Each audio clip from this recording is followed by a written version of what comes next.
అందరికీ నమస్కారం.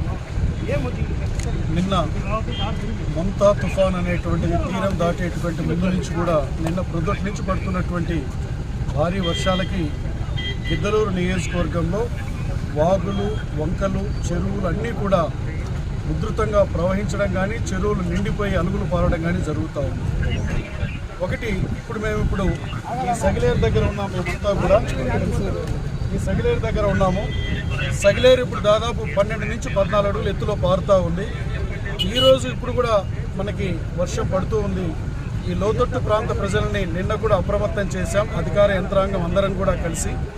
మరలా ఇప్పుడు కూడా మేము వారికి ఏదైనా నల్లమల్ల అడవి ప్రాంతంలో వర్షం పెద్ద ఎత్తున పడినట్టయితే వెనువెంటనే ఇక్కడ వారికి సహాయ కార్యక్రమాలు కానివ్వండి, వాళ్ళు అలర్ట్ చేసే కార్యక్రమాలు కానివ్వండి, అటు మా యొక్క రెవెన్యూ కానీ, అలాగే మున్సిపాలిటీ వాళ్ళు కానివ్వండి, లేకపోతే ఎంపీడీఓస్ కానివ్వండి, పోలీసు వారు కానివ్వండి, ఇరిగేషన్ అందరూ కూడా కలిసి వారికి అలర్ట్ చేయడం జరుగుతూ ఉంది. నేను ఒకటే చెప్తా ఉన్నాను, నియోజకవర్గ ప్రజలు, గిద్దలూరు నియోజకవర్గ ప్రజలందరూ కూడా ఏది కూడా భయపడవలసినటువంటి అవసరం లేదు. ప్రభుత్వం పూర్తిగా అప్రమత్తమై ప్రజలకు అన్ని విషయాలలో సన్నద్ధతగా ఉంది.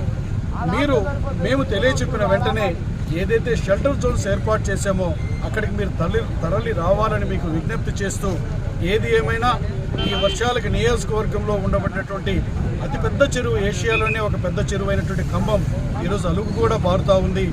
దాదాపు గిద్దలూరు నియోజకవర్గంలో అన్ని చెరువులు నిండి అలుగులు పారుతూ ఉన్నాయి. ఇది ఒక సంతోషకరమైన పరిణామం తెలియజేస్తూ ప్రజలకు నేను సూచిస్తూ ఉన్నాను, మీరు భయపడవలసినటువంటి పని ఏమి లేదు. ప్రభుత్వము అన్ని విధాలుగా ఈరోజు ప్రజలకు మనకు అందించేదానికి, సహాయ కార్యక్రమాలు అందించేదానికి సంసిద్ధంగా ఉంది. మేము తెలియజెప్పినప్పుడు మీరు షెల్టర్ జోన్కి రావాల్సిందిగా విజ్ఞప్తి చేస్తూ అందరికీ నమస్కారాలు తెలియజేస్తా ఉన్నాను.